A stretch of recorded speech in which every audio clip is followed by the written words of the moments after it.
Muy buenos días, soy el doctor Julio César Alfaro, soy cirujano hepatopancreatobiliar y en esta oportunidad voy a tener el agrado de poder compartir con ustedes un tema bastante difícil y que nos puede poner en muchos aprietos a todos los que realizamos la cirugía abdominal.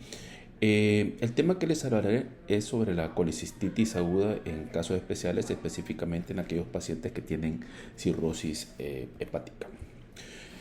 Para empezar, vamos a hablar un poquito de las generalidades. Los pacientes con cirrosis tienen un mayor riesgo de presentar colelitiasis, es más del doble de aquellas personas normales. Y lo que es más importante, que el 47% de los pacientes cirróticos con colelitiasis van a presentar un cuadro de colecistitis aguda. Este aumento de riesgo está asociado a diferentes factores, entre ellos están niveles aumentados de estrógeno, la hemólisis intravascular aumentada, principalmente por el hiperesplesismo debido a la hipertensión portal, la hiperbilirrubinemia y una disminución de la motilidad de la vesícula biliar que la causa todavía no está muy clara. En cuanto a los cálculos, tienen ciertas características a diferencia de lo que generalmente vemos.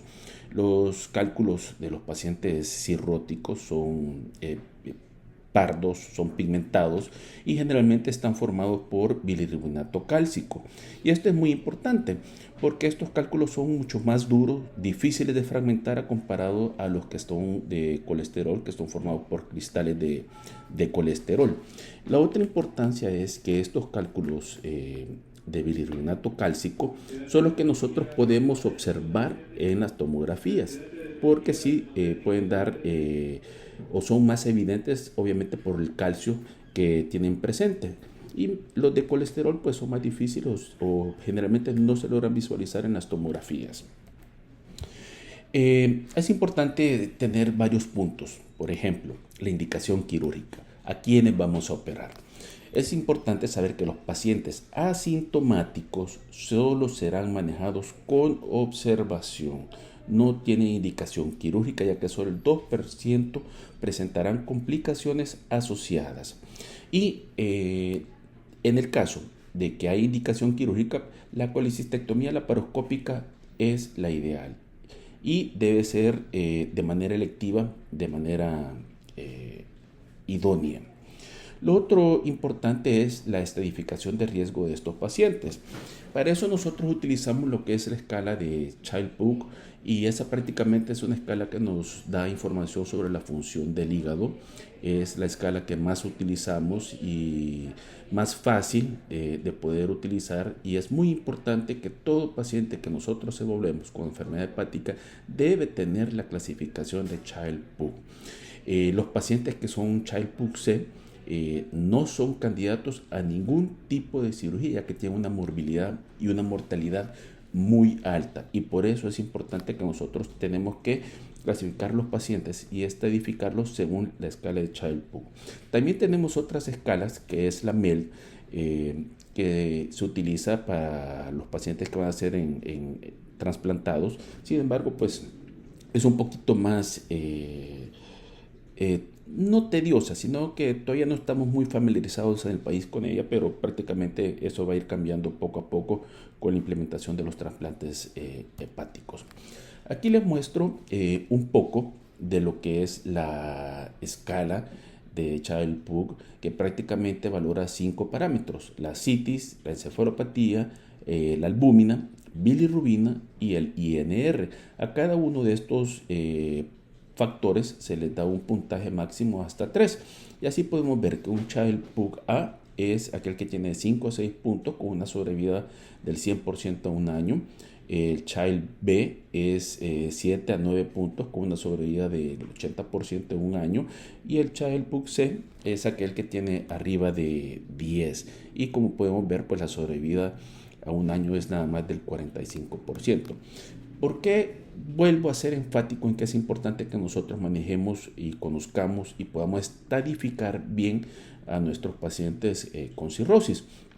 Porque ya está demostrado que aquel paciente que es Child A y es sometido a un procedimiento quirúrgico tiene una mortalidad del 10%, un Child B una mortalidad del 30% y el Child C una mortalidad entre el 70 a 80% si es intervenido quirúrgicamente.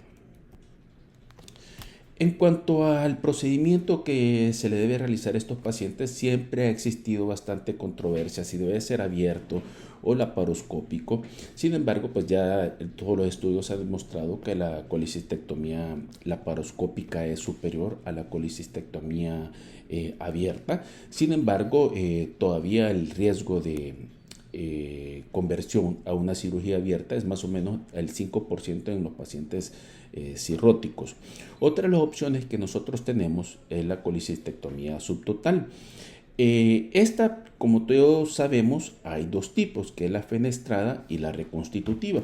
Y lo importante de esta es que podemos ver, independientemente si es fenestrada o reconstitutiva, es que nosotros dejamos la pared posterior de la vesícula al hígado y esto es para disminuir lo que es el riesgo de sangrado del lecho, pues que nos va a complicar, ya que la principal complicación de la cirugía de vesícula en el paciente cirrótico es el sangrado y la formación de hematoma en los puertos.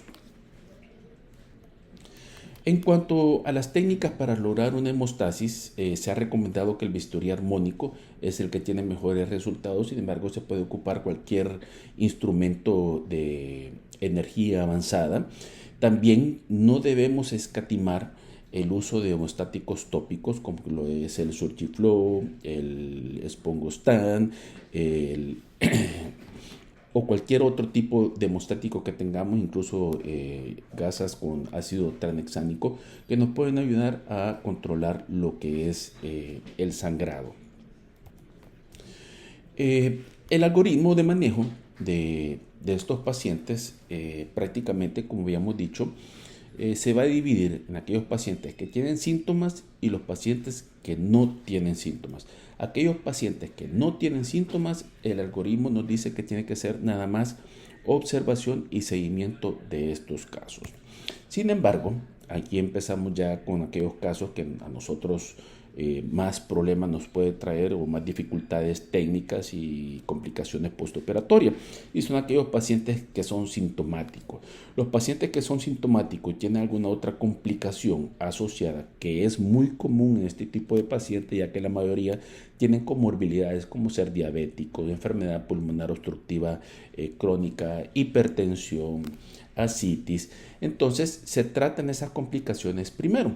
Pero aquellos pacientes que cursan con un cuadro de colecistitis aguda, que no tienen ningún tipo de complicaciones de ese tipo, lo más importante es estadificar el riesgo. Y aquí volvemos a ser enfáticos en la escala de Child-Pugh o la escala MELD. Un MELD arriba de 13 es un paciente de muy alto riesgo, al igual que un Child-Pugh de clase C. Y estos pacientes, además de que su función hepática es muy, pero muy limitada, cualquier tipo de procedimiento, incluso la anestesia o cualquier proceso inflamatorio, los descompensa todavía más. Debemos recordar que la enfermedad hepática terminal es dinámica. Nosotros podemos tener un paciente con un Child-A y este paciente ya va a presentar una colangitis, pues fácilmente este paciente puede progresar de un Child-A a un Child-B hasta una Child-C, hasta que se controle la complicación y va desescalando el puntaje y el riesgo de estos pacientes. Entonces, aquellos pacientes sintomáticos es muy importante la estadificación de riesgo. Tenemos este estudio por Camille, que fue realizado en Estados Unidos, en el que revisó una base, el registro nacional, y tomó en cuenta aquellos pacientes mayores de 18 años y con una enfermedad hepática terminal. Fueron eliminados los pacientes que ingresaron de manera electiva. Fueron más o menos 3.500 pacientes y prácticamente los dividió en dos cohortes. Tenemos que mencionar que este fue un estudio retrospectivo realizado en el 2017 y publicado en el 2023. Prácticamente hizo dos cohortes: aquellos pacientes cirróticos que recibieron manejo operatorio y aquellos pacientes que no recibieron manejo operatorio. Estos pacientes que no recibieron manejo operatorio, esta cohorte, todavía se les realizó un subanálisis. que vamos a discutir más adelante. Entonces, aquellos pacientes que presentaron cirrosis, fueron sintomáticos y que fueron intervenidos quirúrgicamente, en el 85% de los casos la colecistectomía fue laparoscópica y nada más en el 15% fue de abierta. También tenemos que recordar nuevamente que la tasa de conversión a una colecistectomía abierta es del 5% en este tipo de pacientes. A pesar de que son pacientes, digamos, con una enfermedad menos severas, que son aptos para un procedimiento quirúrgico, es importante notar que un tercio de estos pacientes van a presentar complicaciones. A la cabeza, la complicación más frecuente es el sangrado y la formación de hematomas y tienen una mortalidad del 4.2%, que ya de por sí es más alta de la mortalidad en pacientes sanos, que no pasa del 1%. Ahora pasamos a la otra cohorte, es aquellos pacientes que recibieron un manejo no operatorio. Este cohorte fue subdividida en aquellos pacientes que solo recibieron antibiótico y aquellos pacientes que recibieron un drenaje percutáneo. En el grupo que fue manejado solo con antibióticos, es importante mencionar que se trataba de una enfermedad grave a moderada, a diferencia de la otra cohorte de los que fueron operados, que generalmente es una enfermedad más limitada. Entonces, ¿qué pasa con este grupo de pacientes que fueron manejados con antibióticos? La mortalidad es del 10.9% y desgraciadamente pues hasta un 50% de estos casos vuelven a consultar en menos de 6 meses por presentar nuevamente un episodio agudo. Tenemos el otro grupo, que es el drenaje percutáneo. Tenemos que recordar que el drenaje percutáneo transhepático o una colecistostomía puede ser transhepática o puede ser transperitoneal. Ambas tienen sus pros y sus contras. Sin embargo, en este tipo de pacientes es preferible el drenaje transhepático y no el transperitoneal. Estos tipos de pacientes, como se ha mencionado, son enfermedades más graves, son enfermedades más extremas, generalmente pacientes más descompensados y tienen una mortalidad del 16.9% y tienen mayor riesgo de complicaciones. Desgraciadamente, 2/3 de aquellos pacientes que fueron manejados con drenajes percutáneos no van a poder completar al final un procedimiento quirúrgico debido a que su estado funcional hepático nunca va a poder ser corregido de manera adecuada. Y es importante decir que el drenaje percutáneo también estaba asociado a mayores complicaciones con respecto a aquellos pacientes que fueron intervenidos quirúrgicamente o que fueron manejados nada más con antibióticos. Todavía hay mucha discusión si realmente el drenaje percutáneo es útil en aquellos pacientes con cirrosis hepática.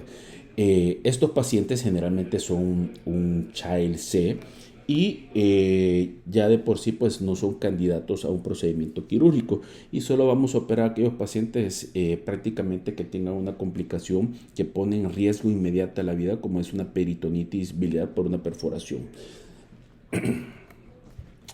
El mismo grupo presentó esta gráfica de Kaplan-Meier, que es de sobrevida, y prácticamente compara los grupos de pacientes que fueron manejados solo con antibióticos con aquellos grupos de pacientes que fueron manejados con un drenaje percutáneo. Y podemos observar que en un principio, hasta prácticamente 3 meses, aquellos pacientes que fueron manejados con drenaje percutáneo tuvieron una mejor o tuvieron una mayor sobrevida que aquellos pacientes que fueron manejados solo con antibióticos. Sin embargo, a partir del 3er mes ya podemos ver que se empiezan a poner o intercalar el índice o los niveles de sobrevida en estos pacientes, pues, y prácticamente llega un momento en que el abordaje o el manejo de estos pacientes con antibióticos tiene una mayor sobrevida que aquellos que fueron manejados solo con un drenaje percutáneo. Hay mucha controversia cuando vamos a operar a aquellos pacientes que se les ha realizado una colecistostomía. Tenemos que recordar que la colecistostomía es un procedimiento de salvataje, no es un tratamiento curativo o un tratamiento definitivo. Lo que nos permite la colecistostomía es controlar el proceso infeccioso, controlar el estado del paciente, es decir, si tiene algún otro factor o una comorbilidad descompensada, nos da chance de poderlo compensar y una vez corregido, se puede pasar el paciente. Idealmente, al tercer día después de colocada la colecistostomía, el paciente debe ser intervenido quirúrgicamente. Sin embargo, hay pacientes, pues obviamente que por su estado funcional, su estado hepático no es adecuado, pues si nunca se logra corregir y como se mencionó, pues hasta dos tercios de estos pacientes no van a lograr completar el tiempo para que se les pueda realizar una cirugía teniendo una colecistostomía. Y el tiempo pues ideal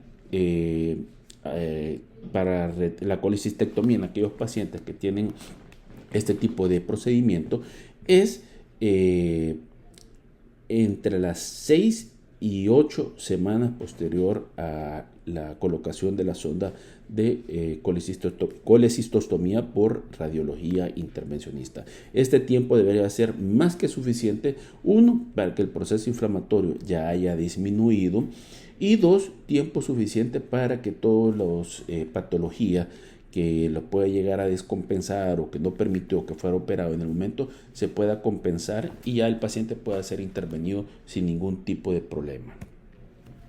En cuanto a las recomendaciones que han dado varios expertos, está que el neumoperitoneo debe ser lo más bajo posible. Tenemos que recordar que el flujo portal está disminuido, por lo tanto mantener presiones altas pues vamos a poner todavía en mucho más estrés ya un órgano bastante sensible. El área periumbilical debe ser evitada. Recordemos que ahí se pueden formar varices, la famosa cabeza de medusa, y por lo tanto pues debemos de evitar esto para no tener lesión de estas estructuras. Una vez se ha introducido el primer trocar, se mete la cámara y la colocación de resto de trócares debe ser con transiluminación de la pared abdominal para evitar cualquier vaso sanguíneo. El puerto subsifoideo debe colocarse a la derecha de la línea media. Esto es para evitar entrar o poder dañar lo que es el ligamento falciforme, porque recordemos que estos pacientes tienen recanalización espontánea de la vena umbilical. Entonces, si nosotros entramos en el ligamento falciforme, podemos lesionar este vaso y vamos a complicarnos. Si es necesario, pues se tiene que meter la cantidad necesaria de trócares para poder realizar una colecistectomía segura, ya que muchas veces el hígado izquierdo puede estar, el óvulo izquierdo, perdón, puede estar aumentado de tamaño y nos puede hacer un poco de presión. Entonces en esos casos o metemos un trócar más largo o colocamos otro trócar para poder levantarlo con mucho cuidado y poder trabajar. Otra cosa muy importante y que esto es bastante común,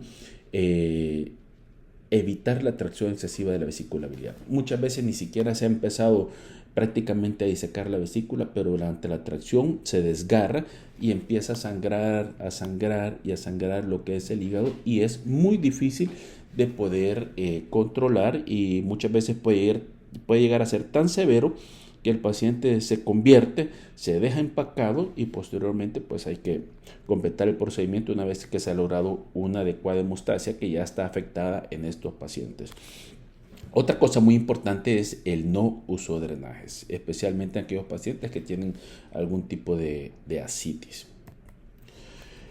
Como todo el manejo es multidisciplinario y por eso es que es muy importante que estos tipos de pacientes sean manejados en centros altamente especializados que puedan contar con unidad de cuidados intensivos, hepatólogos o cirujanos hepatobiliares y en algunos centros pues de trasplante también. En cuanto al manejo preoperatorio, pues hay que tratar de optimizar todos los parámetros del paciente, si tiene plaquetopenia, transfundir plaquetas. Recordemos que esto solo tiene una vida de 6 horas, por lo tanto, al transfundir el procedimiento no tiene que dejarse pasar este tiempo, corregir los tiempos con crioprecipitados. Si el paciente tiene una hemoglobina menor de 10, idealmente hay que transfundirlo, ya que generalmente son pacientes que pueden sangrar y nos podemos ver pues, que pueden traer con inestabilidad hemodinámica por no tener una hemoglobina adecuada. Si el paciente está ingresado, pues también obtener imágenes de calidad que nos puedan orientar un poco a saber si el paciente puede tener algún grado de hipertensión portal. Y hay que recordar también que el ligamento hepatoduodenal, la tríada, se rota y se ve alterada en los pacientes cirróticos. Por lo tanto, pues hay que tener mucho cuidado, además de que en el ligamento se producen muchas varices por la hipertensión portal. Y como habíamos mencionado, pues en aquellos pacientes Child C o con un MEL score mayor de 13, pues una colecistostomía debe ser considerada y no son candidatos a cirugía, solamente que tenga un riesgo-beneficio, es decir, una enfermedad que comprometa la vida inmediatamente, como una peritonitis biliar secundaria a una perforación de vesícula. A nivel intraoperatorio se recomienda el abordaje abierto con técnica de Hassan, precisamente pues para evitar cualquier daño a una estructura vascular importante, la transiluminación de los puertos. Y lo otro, y probablemente una de las cosas más importantes, es que muchas veces nosotros no sabemos que el paciente puede tener una hepatopatía crónica, ni siquiera podemos saber si el grado de Child porque lo desconocemos, y nos llevamos la sorpresa que cuando introducimos el trocar y introducimos la cámara vemos un hígado totalmente cirrótico.